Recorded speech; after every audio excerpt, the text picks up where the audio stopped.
Okay lang walang pera basta buo ang pamilya. No, hindi okay na walang pera.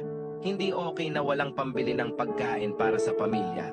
Hindi okay na kahit simpleng laruan, hindi natin mabili para sa mga anak natin.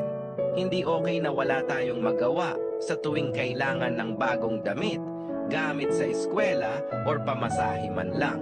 Hindi okay na wala tayong pambiling gamot sa tuwing may sakit sila. Huwag tayong magpanggap na masaya tayo kahit kumakalam ang sikmura natin. Ang lungkot. Kasi ang totoo, sa panahon ngayon, kailangan natin ng pera para maging masaya. Ikaw na nanonood nito, alam ko nagsisikap ka para totoong sumaya ang pamilya mo. Yung tunay na sayang walang halong pagpapanggap na okay lang lahat. Tuloy mo lang yan. Kapit lang, papabor din sa atin ang swerte. Nagustuhan mo ba ang kwento ko?